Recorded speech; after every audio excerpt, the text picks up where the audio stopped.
우리가 함께 말씀을 읽으셨는데 오늘 본문은 지혜로운 말로 위기 가운데 빠졌던 성읍을 구해내는 한 여인이 부각되는 그런 말씀이죠.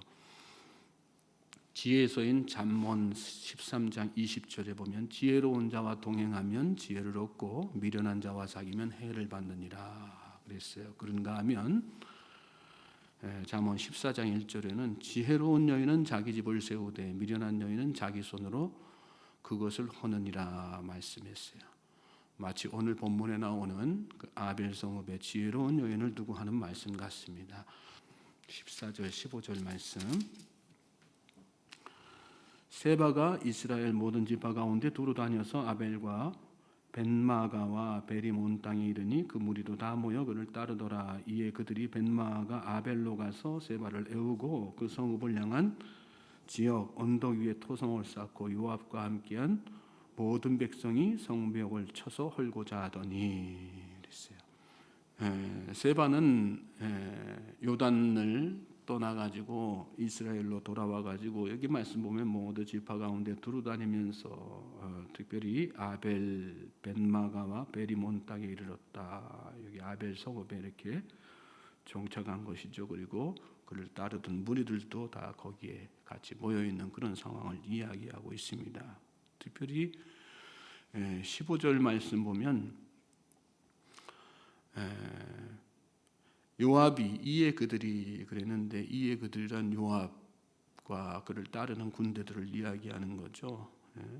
벤마가 아벨로 가서 세바를 애우고 그 성읍을 향한 지역 언덕 위에 토성을 쌓고 요압과 함께한 모든 백성이 성벽을 쳐서 헐고자 했다. 요압은 세바의 반란을 평정하려고 했죠. 그래서 그것을 명분으로 해서 잃어버렸던 자신의 지위를 되찾고자 했습니다.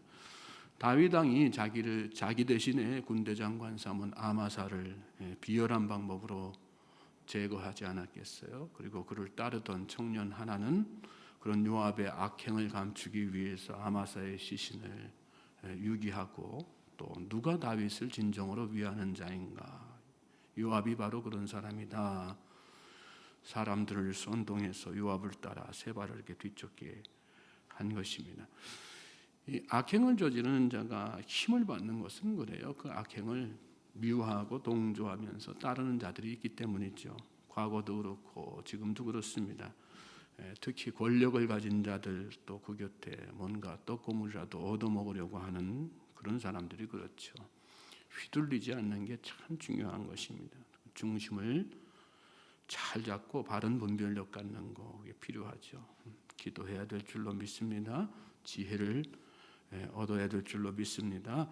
세바를 처단하기 위해서 이렇게 말씀 보면 아벨 성읍을 다 에워쌌습니다. 에워쌌다는 것은 세바를 잡기 위해서 어떤 대가라도 치르겠다는 거죠. 성읍 전체를 다 이렇게 무너뜨리겠다는 그런 생각이죠.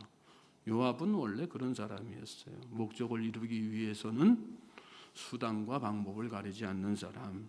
세바만 잡을 수만 있다면 백성들의 무고한 피를 흘리는 것쯤은 아무렇지도 않게 생각하는 그런 사람이었죠. 사실 다윗이 요압 대신에 그간의 어떤 공적에도 불구하고 아마사를 군대 장관으로 세웠던 이유도 바로 그런 것 아니겠어요? 요압의 잔악성, 폭력성, 무자비한 인간성 때문에.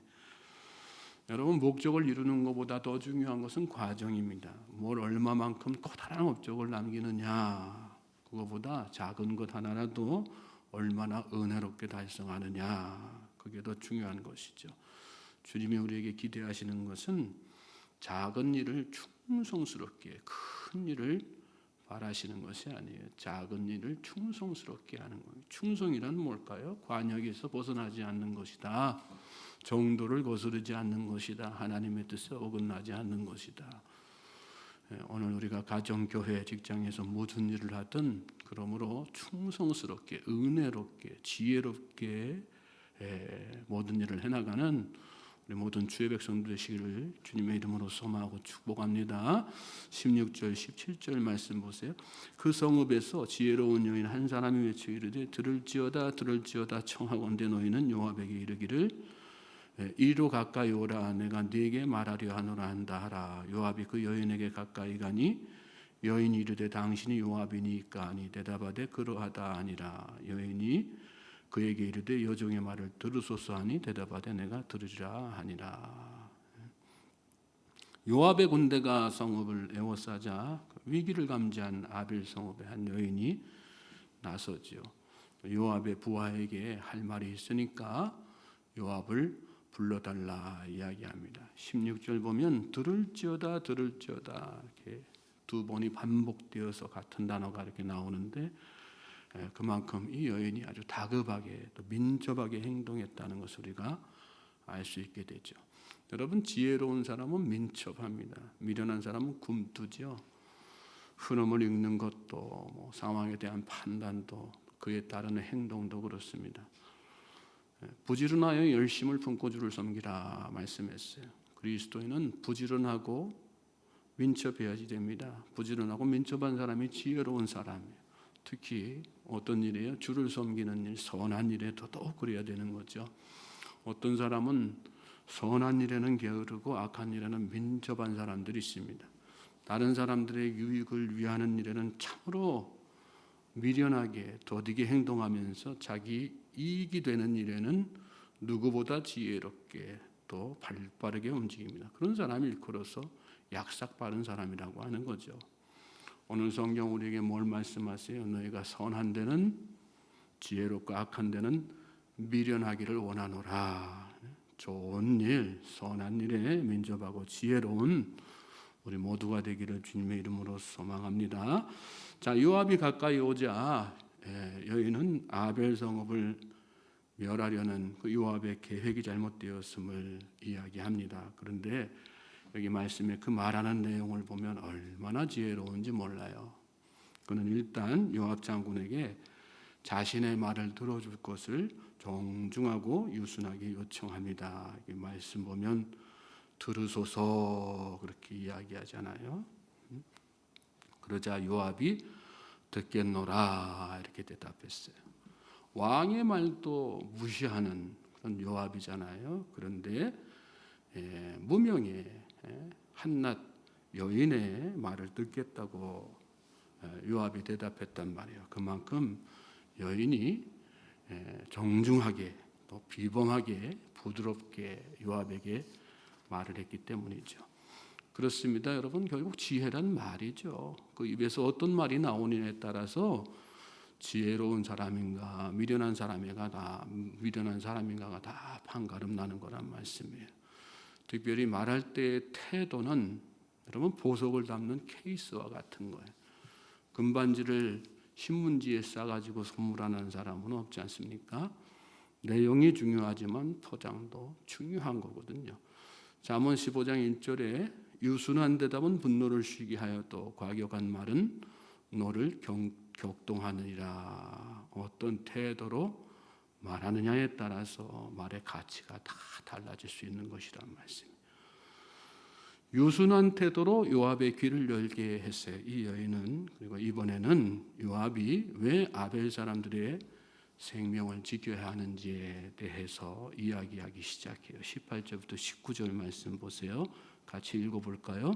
여인이 말하여 이르되 옛사람들이 흔히 말하기를 아벨에게 가서 물을 것이라 하고 그 일을 끝내었나이다. 나는 이스라엘의 화평하고 충성된 자 중 하나이거늘 당신이 이스라엘 가운데 어머니 같은 성을 멸하고자 하시는도다. 어찌하여 당신이 여호와의 기업을 삼키고자 하시나이까 하니. 여기 보면 여인은 요압의 이런 행동들을 잘못되었다고 막 직설적으로 책망하거나 또 야단치거나 무작정 자신의 주장이 옳다고 이렇게 자신의 주장을 내세우지도 않죠. 다만 아벨 사람들은 예로부터 지혜로운 사람이고 또 자신 또한 이스라엘에 화평하고 충성된 자다. 자신뿐만 아니라 사람들이 다 그런 사람들이라 그런 얘기를 간접적으로 이야기한 거죠. 그러므로 아벨 성읍을 무너뜨리는 것은 이스라엘 가운데 어머니 같은 성을 멸하는 것이고 여호와의 기업을 결국은 삼켜버리는 것이다. 나라를 위해서 좋지 않습니다. 이렇게 이야기한 것입니다. 요압으로 하여금 이렇게 아벨 성의 중요함을 스스로 이렇게 깨닫도록 해서 계획을 바꾸도록 이렇게 유도한 것입니다. 자, 그러자 요압이 그 말에 즉각적으로 반응을 하죠. 20절에서 22절 말씀 연이어 읽겠습니다. 시작. 요압이 대답하여 이르되 결단코 그렇지 아니하다. 결단코 그렇지 아니하다. 삼키거나 멸하거나 하려 함이 아니니 그 일이 그러한 것이 아니라 에브라임 산지 사람 비그리의 아들 그의 이름을 세바라 하는 자가 손을 들어 왕 다윗을 대적하였나니 너희가 그만 내주면 내가 이 성벽에서 떠나가리라 아니라 여인이 요압에게 이르되 그의 머리를 성벽에서 당신에게 내어 던지리이다 하고. 요압은 자신의 목적은 세바이지 아벨성을 멸하려는 것이 아니라고 이야기했어요. 그리고 세바만 내어주면 떠나겠다고 이렇게 약속을 합니다. 지혜로운 말 한마디가 그만큼 중요한 것입니다. 지혜로운 한 사람이 1000명의 용사보다 나은 것이죠. 요압의 약속을 받아낸 여인은 요압에게 세바의 머리는 성벽에서 내어진 던지겠다 이렇게 대답을 하고 백성에게 나아가죠. 이어지는 말씀 보면 이에 여인이 그의 지혜를 가지고 모든 백성에게 나아가매 그들이 비그리의 아들 세바의 머리를 베어 요압에게 던진지라. 이에 요압이 나팔을 불매 무리가 흩어져 성읍에서 물러나 각기 장막으로 돌아가고 요압은 예루살렘으로 돌아와 왕에게 나아가니라. 22절에 보면 이에 여인이 그의 지혜를 가지고 나아가매 그랬어요. 자세한 내용은 나와 있지 않죠. 여기 말씀 가운데 이렇게 짤막하게 나와 있으니까 이 여인이 어떻게 백성들을 설득했는지는 우리가 알 수 없어요. 근데 분명한 것은 아주 지혜롭게 백성들에게 이야기했을 거란 말이죠. 그러자 백성들은 한때 세바에게 다 선동당했지만 이 여인의 지혜로운 말을 듣고 세바의 머리를 베어서 요압에게 던집니다. 그리고 요압은 약속대로 군대를 거두어 예루살렘으로 이렇게 귀환하죠. 그 여인의 지혜로운 말 한마디가 성읍도 구하고 나아가서 크게 보면 이 이스라엘의 이 작은 성읍일 수 있지만요, 이 성읍을 요압의 방식대로 이렇게 진멸했다고 생각해 보세요. 그 일이 계기로 해가지고 나라가 얼마나 극단의 분열의 상황으로 딱 이렇게 치달았겠어요. 그런데 이 여인의 말 한마디로 인해서 그 모든 예견된 사건들이 다 일어나지 않았단 말씀이에요. 여인은 결국은 나라까지도 다 구한 여인이 된 것입니다. 저는 저와 여러분이 이렇게 지혜로운 말, 지혜로운 행동으로 인해서 가정도 구하고 또 교회도 구하고 성읍도 구하고 나라까지도 구할 수 있는 그런 믿음의 성도들 될 수 있기를 주님의 이름으로 소망하고 축복합니다. 자, 23절부터 26절까지 계속해서 읽겠어요. 시작. 요압은 이스라엘 온 군대의 지휘관이 되고 여호야다의 아들 브나야는 그렛 사람과 블렛 사람의 지휘관이 되고 아도람은 감역관이 되고 아일루스의 아들 여호사밧은 사관이 되고 스와는 서기관이 되고 사독과 아비아달은 제사장이 되고 야엘 사람이라는 다윗의 대신이 되리라. 이렇게 예루살렘으로 귀환해서 이렇게 반란이다 이렇게 정리가 되고 나서 다윗 곁에 신하들을 이렇게 세우는 모습인데, 특별히 요압이 다시금 이스라엘의 온 군대의 지휘관이 되었다. 결국은 요압은 악했지만 자신의 목적은 이루었던 거예요. 우리가 살다 보면 악인이 잘 되는 모습 보잖아요. 그런 모습 보면 우리가 상식적으로 이성적으로 또 신앙적으로 이해가 잘 안 되죠. 야, 저 사람은 정말 악한 사람인데 어떻게 저렇게 잘 될까? 우리나라 당장 우리나라의 권력자들만 봐도 다 그렇지 않아요? 국회의원이나 뭐 장차관이나 대통령이나 보면 인격적으로 인성적으로 보면 또 신앙적으로 보면 다 저 밑바닥에 있는데 다 승승장구한단 말이죠.